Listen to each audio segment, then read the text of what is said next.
This is Election Brief live on DSTV channel 421, Go TV channel 125, and all our social media handles are Joy News on TV. My personal handle is Adanana Aisha. Election headquarters is brought to you by Petrosol, your clean fuel in full quantity.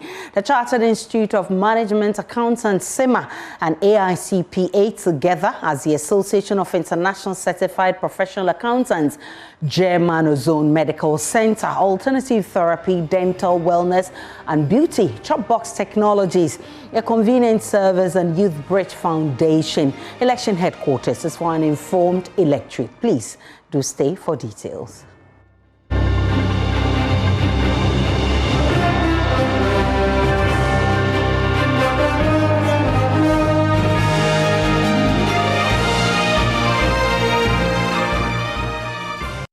The opposition NDC is incensed about a directive said to be given by the Electoral Commission to its officials at the voter transfer centers not to allow any party agent to monitor the exercise. The NDC claims they have not been consulted. Moreover, the directive is not grounded in law, hence they won't allow it. Dr. Omane Boama, who raised this alarm, said the action of the EC is suspicious and aims at compromising the elections. He is therefore warning his agents to be firm and resist the attempts by the EC to compromise the election process. So basically, we came here to talk to this gentleman who is working for the Electoral Commission of Ghana. He says that he has received a memo from the Electoral Commission, which memo says he shouldn't allow agents of political parties to observe the transfer process. This directive is not found in any electoral law, not found in CI 91 as amended by CI 126, not found in CI 127. It's not found in any electoral law. So why would they be implementing a directive? And how he's turned his eye, he's going to break his neck. Focus your camera on him, he's going to break his neck. If he has nothing to hide, he should turn and face the camera. So I told him that if you are ready to implement this, then it means that if the EC directs you to cheat for the MPP, you will, because what you are implementing frowns upon transparency. Transparency is part of the EC's own self-acclaimed attributes. So if the EC will issue a directive that frowns on transparency, Meanwhile, tensions are still high in the Wutu-Senya constituency following a bloody clash between the NDC and MPP at a voter transfer center. The police has since apprehended constituency organizer of the NDC and some other persons. The violence is reported to have been triggered by the NPP's attempt to transport people to the center, which was resisted, leading to the clash. Atu Kumsin, son of the MP, Hawa Kumsin, and many others are reported to have sustained various degrees of injuries. MPP Constituency Secretary Michael confirmed the incident to Joy News. This morning, around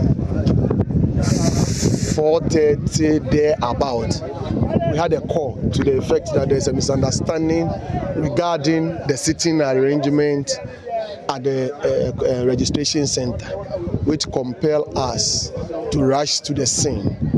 In fact, my good friend and brother, Atukumsin, got here even before I did. And so he called me to the effect that the misunderstanding is escalating situations. And so we should hurry up and get here. And so I asked him what really is the issue. And according to him, when he got here, he realized that the NDC have decided more or less to do what they have planned. And what is that which they have planned? Their plan is that because they are unable to bring out people to come and do the transfer, they are going to frustrate the process. Because before this incident, we had picked intelligence to the effect that they want to attack us. They want to attack us. So yesterday, we were not surprised that the divisional police commander came here and ordered that all chairs must be parked and that people must not be allowed to queue in the night. So we all left, only for them to come back and claim that their people are in the queue, when in fact we cannot see the people with our naked eyes. So that That is what generated into all these misunderstandings. So Atu just came with the mindset that as a leader, he wants to calm situations down so that everybody will be at peace with him or herself. Unfortunately, without any provocation, without any attack, a gentleman from nowhere just popped up with a knife and then assaulted our brother. So that is what has happened this morning, which is so unfortunate. Yes, the gentleman in question who stabbed our friend has been arrested, and we have also been told by the police commander that they have invited the constituency organizer for the NDC, who happens to be present at the time of the incident, my good friend Danny, as well as their youth organizer, who was the kingpin in all this brouhaha, has also been invited by the police. So we are going to follow this case to its full conclusion and ensure that what is right, irrespective of who is involved. I've been joined by Kofi J, who's correspondent for Adum News, and he's been following this incident. Kofi, what's the latest on this incident? Has there been any more arrests by the police?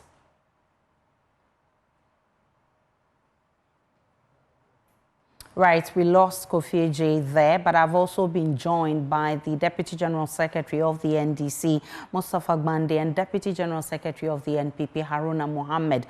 Grateful that you joined us. I would also be joined by a security analyst who is on now, but right now I hear Kofi is back on the line. Let's get some updates from Kofi. Kofi, what's the latest on the incident? Hello, Kofi J.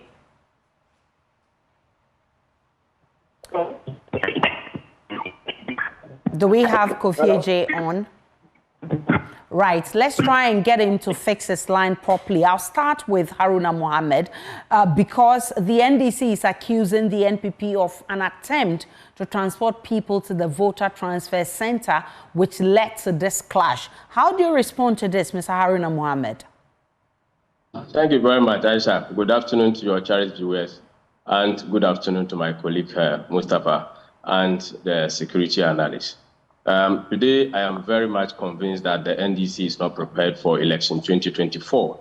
I've heard Omani Boama said that the statement that is issued by the Electoral Commission is not grounded in any law. I don't know which law he's reading from. I have with me the CI 127. Which is the law that regulates elections in Ghana. And it is very specific. No political party is given the power per the CI to have an agent at the registration center. In fact, these agents at the transfer centers were as a result of a discussion that emanated from the IPAC meeting. And decisions of IPAC are not law. So if it is that violence has erupted in these centers and the EC so takes a decision to exempt agents to be represented at the transfer centers, and you say it is unlawful, then you are perpetuating illegality. So let me correct him.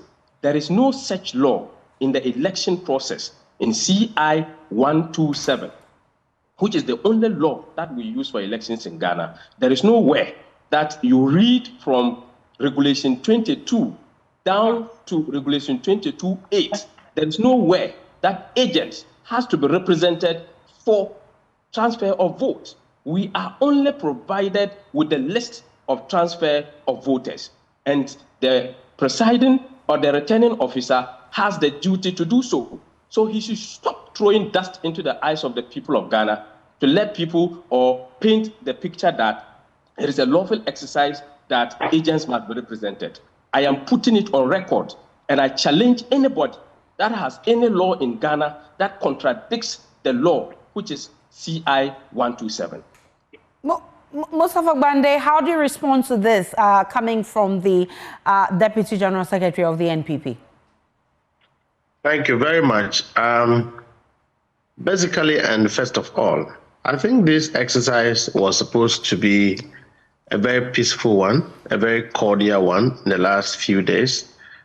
We've commended all political parties for exercising discipline throughout the registration exercise.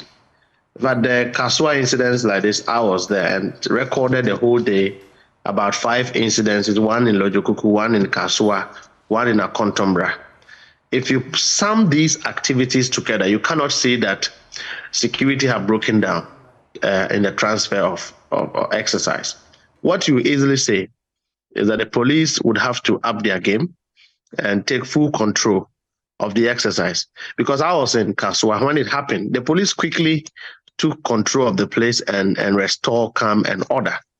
And my brother spoke about law. The area or the angle of Dr. Omanibuama is to the effect that we all knew that there is no provision, clear provision in the LI or the CI, which allow political parties agents to be represented. But a decision was reached at IPAC, which allow all political parties to put their agents there. That decision bounds on all political parties, including the Electoral Commission. It's for any reason. The Electoral Commission has a reason or a cause to withdraw its agreement with political parties. Then, of course, it was appropriate that a meeting would have been called, such discussions would have been advanced. And in fact, maybe, just maybe, would have found other ways to prevent the altercations that are going on at the various registration centers. Aisha, the rule is very simple. The rule says that if you are ordinarily a resident in a constituency, you should be there up to about 12 months prior to the day of your transfer. And then you must show some evidence of having settled in that place or working for 12 months. I can cite a typical example. If you go to Winneba, there is no military camp there. There's no military detachment there. Some military officers, numbering about 76, were picked up or were transported to go and transfer their votes in Winneba. So the question is, they may not have been resident in the constituency, but they are working in Accra. So at what time do they qualify to have been there for 12 months such that they can transfer their votes from Accra to Winneba? And so these are the things that raises the tensions and the suspicions. If we can go back to IPAC, sit at political parties, reason among ourselves, we can avoid all of these altercations and all these insecurities. The Electoral Commission cannot usurp the mandate of the police. You cannot sacrifice transparency. You cannot sacrifice the credibility of the exercise you are leading and then take up a challenge that is not yours. The police are there to forestall order. That is their job. If there's no disorder, the police will actually be useless. So once they are there, the police is there. When there are altercations, they will take control of the security of the exercise. So what has happened to your constituency organizer? Has he been released? Yeah, as at yesterday, he was, this morning, because on another assignment, other officers are dealing with that. But the officers were supposed to work with the police to secure their bail whilst we make him available for due process. The other two who were arrested because of the weapon has proven to be one that is registered. The license is renewed by the police. Nobody has touched it. It was in a vehicle. And so there's no cause for alarm. We want to follow due process and ensure that those two others are released so that work can go on. Unfortunately, allegedly, I was told that I hadn't seen that the son of the Honorable Howard Kumsen was stabbed. It's a very unfortunate and disturbing circumstance. If it is true, what I'm being told is that it is not factual, but I can't ascertain that. But I do think that I personally engaged the MPP front in Kasua yesterday to the effect that we needed to calm down. The IGP also sent his Director General in charge of operations to the grounds, met with MPP and met with our front. And so calm has restored to every part of the exercise. And so I don't see reasons why any director of the Electoral Commission will sit down and issue an instruction on a Sunday to say that don't allow agents, then the exercise is in jeopardy. That is rather the root of chaos. That would be rather the root of confusion. Thankfully, today there's been an emergency IPAC meeting. Thankfully, there's been an emergency IPAC meeting, which my colleague Mbura attended. He's joined me in the studio. He will be bringing us more from that meeting. Haruna, I'll give you 1 minute to react, and then I'll move on. Aisha, you see, I disagree with him. If the Electoral Commission must work 24/7, so Sunday is not an exclusion for the instruction of something that is happening. You see, all that has happened in Kasua, I blame it on the NDC. Because my brother sitting there had instructed that the NDC people should go to polling stations with machetes and cutlasses and guns. What has happened? The stabbing was through knife. Was it not one of the tools that he called for? So for me, anytime you get the opportunity to speak, you must be guided by precedents and get to know that whatever you say have repercussions on the development of the nation. When you were saying it and I was advising you have to spare us with this rhetorics of irrelevant talk. That is what you said. You told I take strong exception to. Let's get serious and intellectual with the discussion, please. It's not intellectual. We are dealing with issues. We are dealing with an issue that has to do with security and responsibility. You are not a security expert. I am one. Please. You haven't sat in the law class. I am one. This is the result. Yes, you said it. I'm just telling you that the Electoral Commission's mandate is to ensure transparency. The police mandate is to ensure security. What was the rush for? Were you not at IPAC when a decision was reached that agents should be there? Was NDP not at IPAC? But let me assure you that we will not allow the passing of people illegally into any constituency. It's not going to happen today. Unless you keep. All right, so I've been joined by Dr. Victor Doke, who is a security analyst. You must be worried about these occurrences leading up to a critical election. And again, you see leaders of the political parties engaging in this. Yes. Can you hear me? Thank you very much. Good day to you, and then good day to all listeners, and then to the two personalities from both divides. First of all, it's very worrying as to what is happening in hearing our brothers engage in a discourse which is supposed to be informative and educative, and then ending up this way. Now, it's a big threat, the activities of these two main political parties. Why do I say so? Now, 3 phases of elections: before, during, and after. Each phase is very critical in a sense that what leads to the before is so much important that we've seen in most countries nearby. The before, which was not curtailed or addressed, led to election-related violence. These incidences are akin to violence that we may experience in December if we don't address it. I've heard about IPAC having met. I've heard about the IGP having met the two political, parties and whatnot. Now, what I would want to see more often is engagement from these two sides. Okay.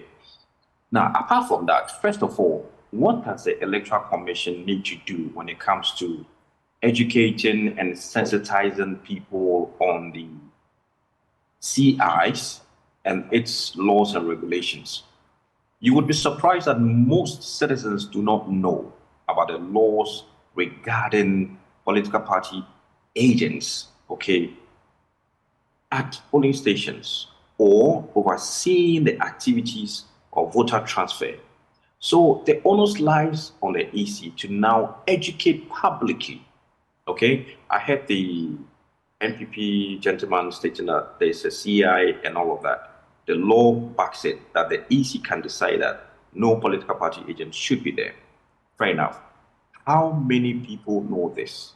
Okay, for them to drum home to their supporters that per EC laws, you are not supposed to be 100 meters from, the polling station after voting, or you're not supposed to engage in some activities near the polling station. Doc, more worrying is the blame game being played by the two major political parties. What's the role of these political parties in this?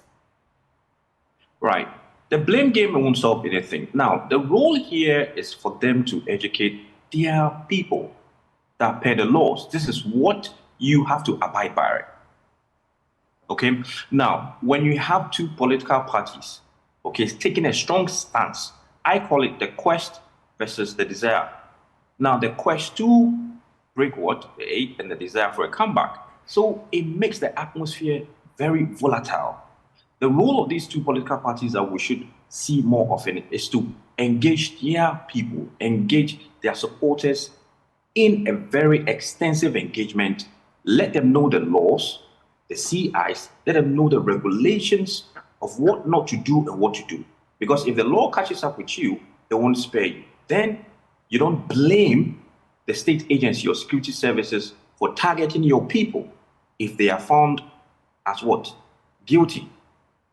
Going forward, I see civil society has to be more involved in this process. When we say before, it doesn't mean it's only the Electoral Commission, the police service, and other security agencies and these two political parties. We need more of civil society engagement. Civil society in governance and politics and security and peace should come on board. Now they can also take up the sensitization and education programs and extensively educate these people. Because from what we are seeing, people don't know that you're not supposed to go and queue before midnight and then say you want to go and then transfer your name or whatever. If they know these regulations, you won't have these incidents happening. And trust me, we're going to see these incidents even more if we don't tackle them. I'm grateful for your EC. Okay, wrap it up for me, Dr. Doke. The EC can come up with more transparent engagements. Okay, if one party feels aggrieved, now what do? If you are trying to engage a party and it's not working, you can call in state agencies that are mandated with regards to conflict resolution. Hereby, I'm saying the National Peace Council. Nothing stops the EC from engaging National Peace Council, to be something like an arbiter or negotiator or mediator between them and then every party that feels aggrieved. I'm extremely grateful for your time, Dr. Victor Doke. That's all time will allow us. He's a lecturer and political analyst with the Kofi Annan International Peace Training Center. I've been joined in the studio because there's been an emergency IPAC meeting where political parties are urging the EC to respect the terms of the agreement reached at the last Inter-Party Advisory Committee meeting to have their representatives present in all EC offices as the transfer of votes begins. The exercise is to allow applicants to transfer, undertake proxy or replacements of their voter ID cards in all district offices of the EC. The political parties are not happy despite an agreement to have their reps supervise the exercise, and the EC is not going by that. We can now speak with Samuel Mbura, who's just coming from that IPAC meeting. What can you report from that meeting, Samuel Mbura?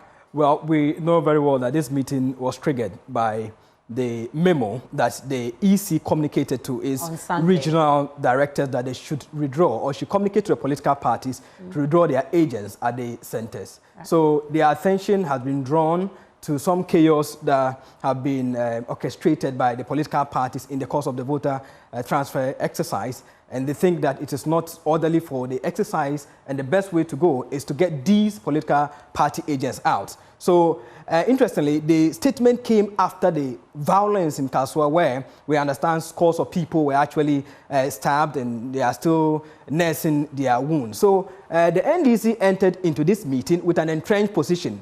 Even before the meeting started, I spoke with Dr. Maneboama, who is in charge of research and elections of the NDC. He says that they are picking information that the NPP is conniving with the EC to transfer some people to some polling stations and constituencies in their quest to rig the election. That's the intelligence according to them. I actually question him where he's getting the source of the information. He says he wouldn't divulge that information, but his sources are credible. So what Maneboama told in the video that we played earlier, his agent was that they shouldn't leave the registration or the transfer center because if they leave, there'll be a compromise at the point. So he urged them that they should use the legal means to ensure that the EC doesn't compromise the election in this transfer exercise. So in the course of the meeting, the NDC still pushed further for the EC to review or to rescind its decision. The EC says no. It was just a magnanimous opportunity that we gave you that you can allow your agents to be part of this exercise. But the CI governing the transfer of votes indicates that per our discretion, we can allow you as political parties to be part of the transfer or not. And we have revoked that. you can withdraw your members so that we'll avoid these chaotic scenes that we are seeing at the transfer center. So the NDC is still not happy about the decision. The EC responded that, okay, they will go and deliberate over it and get back to them. But the NDC says that because of the urgency of the situation and they have more than like a week to go, they need immediate measures or immediate decision on it.